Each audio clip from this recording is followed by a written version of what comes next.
A very good afternoon, Honorable Vice President of India, veteran statesman, and our very dear leader, Shri Venkaiah Naidu ji, whom we are lucky also to have as the President of the Indian Institute of Public Administration.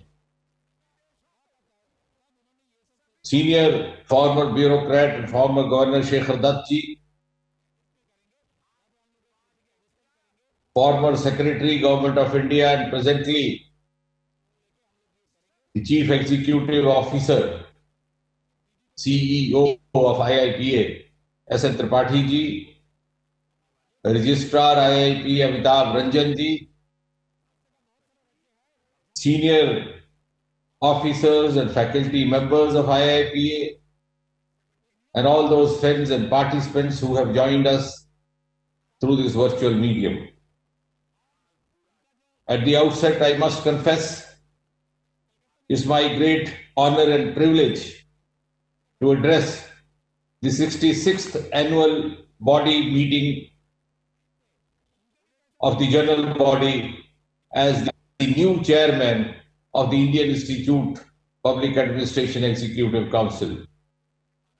With all the humility at my command, I must admit I am absolutely humbled to take over this responsibility of chairmanship from late Shri T.N. Chaturvedi, an illustrious, versatile personality, one of the first officers to have joined the Indian Administrative Services soon after India became independent, a giant of a man and a human being, a former CAG of India, former governor who took over as chairman of IIPA in 2004 and continued in this position for as many as 16 years till his demise in January this year. I am cautious, sir, that his shoes are too big for me, but I hope with your guidance and your blessings, I'll be able to discharge my responsibility to your expectation. The legacy of IIPA, as we all know, is illustrious, glorious, very rich. For many years after independence, the Prime Minister of India was the President. And now we have the Honorable Vice President of India as its President, which itself is a reflection of the stature and aura of this body. It also gives me an added pleasure to note that today happens to be the 146th birth anniversary of Sardar Patel, which is observed by the country as Rashtriya Ekta Divas. And on this occasion, Honorable Vice President of India, our very revered Shri Venkaiah Naidu ji, will unveil the statue of Sardar Patel by the renowned sculptor Padam Bhushan Ram Sutar ji, who I may share with you is also the same sculptor who created the world's tallest statue of Sardar Sahab at Kevadia in Gujarat. May I also use this opportunity to say that Sardar Patel is known as the architect of the Indian Administrative Services. He was the one who addressed the first Civil Services Day on the 21st of April 1948. He was also the person who envisaged the responsibilities and mandates of a civil servant by defining the All India Services as the steel frame of India. And I can say with all the confidence at my command that ever since this government took over in 2014, Prime Minister Shri Narendra Modi, with his special focus and aptitude for good governance, has successfully carried forward the legacy of Sardar Patel in civil services and in matters of governance. Soon after this government took over, Prime Minister Modi gave us the mantra of maximum governance, minimum government, which is in tune with Sardar Patel's vision of having governance with least intimidation from other quarters. Thereafter, he gave us the mantra of zero tolerance towards corruption, which also is in line with Sardar Patel's emphasis on a corruption-free governance to be effective in its true sense. Not only this, a number of path-breaking decisions have been taken in the last 6-7 years in the matter of governance, in the matter of civil services, which could have been taken only with the inspiration of the willpower and the iron grit which Sardar Patel represented and which Prime Minister Modi displayed. For example, it was during these 6 or 7 years, one of the first things that happened was that the government abolished the time-old practice of getting the certificates attested by the gazetted officers, which was a legacy of the British Raj. It could have been done 70 years ago. Possibly the will was lacking. It was again this government, on the intervention of Prime Minister Modi, took a bold decision, which I would say, in the grit and nature of Sardar Patel, to abolish the practice of interviews in selection to Group B and C government jobs in order to bring in more of transparency in the best of merit. And without taking long, because I can go on and on, it was again this government very recently which has come out with two historic decisions which I am sure will be remembered for a long time to come. One, the introduction of Mission Karm Yogi. As I said, Sardar defined it as a steel frame, and Mission Karm Yogi lives up to that vision to reorient our services from time to time, depending upon the needs of the nation, the priorities of India. And Karm Yogi, in brief, is an endeavor to shift from the practice of rule to the practice of role, so that for each new assignment that a civil servant takes up, there could be a provision for capacity building, and that too using the most modern technological modes, online and through apps.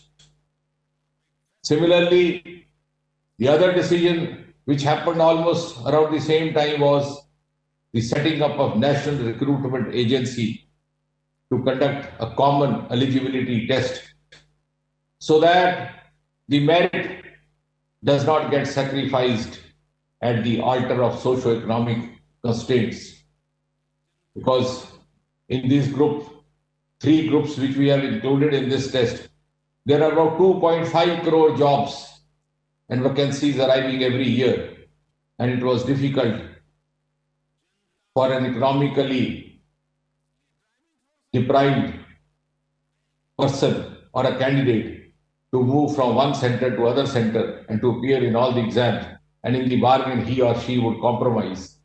Here we have now a common test with a center in each of the district headquarters, with more than one center in some of the districts, and essentially one center always in the aspirational districts, so that the most deprived of the candidates will not be able to not avail of their merit, and the civil services would not be deprived of the value and potential of their merit. Coming back to the IIPA, I must compliment Tripathi ji and his team for undergoing a huge digital transformation in the working of IIT. We have today online mechanism which functions without interruption. And the best evidence of this came out during these COVID times, when the show went on, even when all other activities under other organizations had got helplessly disrupted. And I am myself a testimony to this, because the APA course conducted by the IIPA was incidentally inaugurated by me on the 1st of July this year, which was during the thick of this COVID catastrophe. Similarly, a large number of research studies and other courses have carried on. I may also take the opportunity to mention over here, without sounding immodest, that soon after I was handed over this responsibility of the chairman, there have been 2 or 3 very important and out-of-box decisions taken, which I am sure will be appreciated in all the concerned quarters. We have, in the Executive Council, decided to open the life membership from the 1st of January next year, that is the 1st of January 2021, which had been closed down for a variety of reasons. And therefore, I use this platform to earnestly appeal and invite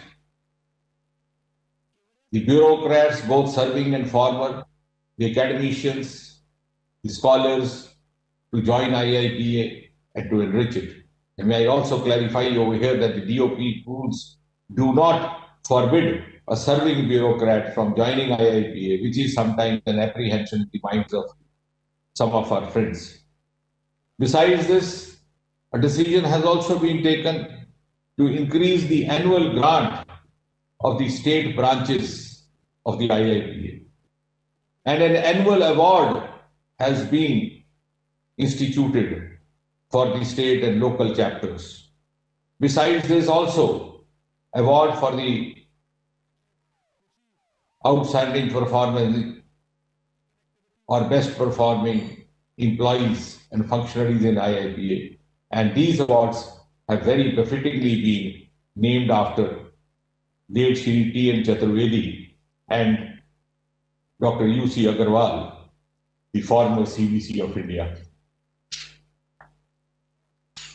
I would also, in a single sentence, mention the new National Policy of Education, which aims to transform India's education system in 2040. And since IIPA also carries the mandate of capacity building, refreshing our skills, updating our knowledge, and keeping us in tune with the emerging priorities of evolving India, I am sure IIPA will play an important role in partnering itself in various new initiatives taken by the Modi government, including Mission Karmyogi and NRA, and would help creating an atmosphere for the successful implementation of these initiatives and these policies. Because IIPA, with its expertise and experience, has a significant role and a valuable role to play. Without taking long, I would close over here, because all of us are keenly looking forward to listen to the pearls of wisdom from our very dear, respected, honorable Vice President of India. Thank you.